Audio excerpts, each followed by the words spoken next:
Welcome back to the Global Woman TV show. I have a very special guest to introduce you, and I'm sure a lot of you have heard about his incredible work that has been doing in the last 45-6 years in this industry as a teacher, as a professor, as someone that is so well known in the field of self-development. And yesterday we had the chance to have Dr. De Martini as part of our mastermind class for women, and I have seen the enthusiasm and all the response that we got yesterday from Dr. De Martini, author of 100 books translated in many languages around the world and speaking in 300, 400 times per year. How do you manage all of that? Do you ever rest? Do you ever sleep? Or it looks like you are living in a dream. So, well, I guess I love what I do so much that I delegate sleep away. No, I do rest, but when you're doing something you really love doing, you don't have the breakdown that many people face when they're not doing something that inspires them. So I do have a very busy schedule, but I choose to have that. That's what I love doing. And of course, we always hear that if you do what you love, you never work. But I believe that a lot of people are not in that stage, and they are still looking for something that fulfills them externally. But what I have learned from you, and I've been stalking you for many years now, learning so much from what you do, and also how we can tap into our source and into our power. How can we come to that level that it feels like we're not working at all, we're just doing what we love? Well, I think that every human being lives by a set of priorities, a set of values, things that are most to least important in their life. And anytime they're doing things that are really, truly meaningful, purposeful, highest in value, things that are really priorities to them, they shine. And they can have a feeling of spontaneous desire to get up and do what they do. And that's where they don't feel that they're really working at what they do. They love what they do. Their vacation seems the same. But if they don't live by what's highest in priority, they go down into lower values. They devalue themselves, and they weigh themselves down, and they need motivation to keep them going. And then they have a quiet life of desperation. And then they end up with the Monday morning blues and the Wednesday hump days and a thank God it's Fridays and a week friggin' end. So if you're not filling your day with high priority actions that inspire you, your day is designed to fill up with low priority distractions that don't, as a feedback to you to let you know you're not living really authentically and not giving yourself permission to be inspired. So it's so crucial that anybody can really do it. It's not unique. It's just a matter of taking the time to give yourself permission to fill your day with what is priority and know yourself enough to know what that is. You come to this realization of yourself to kind of push yourself out there in a world that was probably unknown at the beginning for you, and there is still a world that for a lot of people looks like they don't belong. So now you belong in a world that is a high level of consciousness, and you are aware of your contribution to the world, to your purpose, to your mission. How can we awaken more and more people to come to this realization? Well, I tell people, because many people in my signature program, the Breakthrough Experience, say, I don't know what I want to dedicate my life to. I don't know what my purpose is. I don't know what I'm really about. And they feel a little hazy. And I always say, as long as you live in the shadows of people and inject the values of others into your life, and subordinate and live in those shadows, you'll confuse yourself and cloud yourself of what's really inspiring to you. And we're not here to put people on pedestals. We're here to put them in our hearts.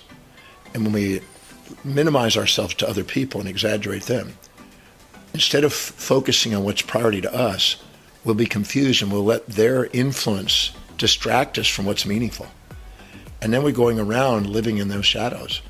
And then we're not giving ourselves permission to be the magnificent being that we really are. So again, prioritizing is important. And looking carefully at what your life demonstrates, because your life demonstrates your values.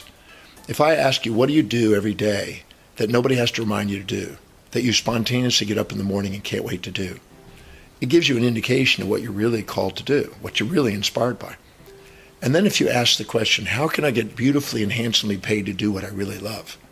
Most people never ask themselves to do it. They ask themselves, how can I afford to go on vacation this year as an escape? Instead of how can I get handsomely and beautifully paid to do what I really love so my vocation and vacation are the same?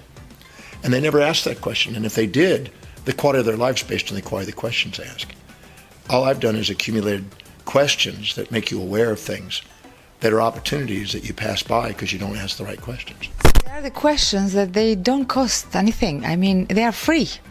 And sometimes we bring these questions to our Global Woman community, say, why we just put it into our mind how life would be if something magnificent happens. So how, and I understand where you're coming from, but how can we increase the capacity of doing questions? Because it's not about finding answers, it's about making the questions. Well, it's wise to not be victims of history. It's wise to be masters of destiny. And so the master of destiny type of questions are defining what it is you really love to do. Make sure that you're spontaneously demonstrating that, because many times people compare themselves to others and they get a fantasy about who they want to be. And then they set sail on this journey that's a rocky roaded journey that's because it's not really them. And then they wonder why they don't have the determination and the perseverance and the endurance to keep going. It's so important to just look at what you spontaneously love doing. And I know I had a lady in London, I was speaking here a few years ago, about 4 years ago. And she says, I don't know what I want to do. And I said, what do you do every single day that nobody has to remind you to do, that you really love doing, that you just do? And she says, being with my children. And I said, so you love doing that? And she goes, I love doing that. And you do it every day? I do it every day. So you're trying to make this grandiose purpose out of your life when in fact you love raising a beautiful family. I said, have you known the mission statement of Rose Kennedy from the Kennedy family? She goes, no. I said, I dedicate my life to raising a family of world leaders. That was her mission statement. I said, have you ever given yourself permission to go out and raise a beautiful family that's amazing? And she started crying in her eyes. And she said, that's all I've ever wanted to do. I said, what you're doing is you're comparing yourself to other people, maybe women that have businesses. And you're thinking, I don't have a business, I don't have a social cause, so I'm not worthy. But your heart and soul is guiding you to be raising a beautiful family. And that's just as great a worthy cause, because the very children that you raise may be the world leaders of the future. So give yourself permission to do what's true and not compare yourself to others.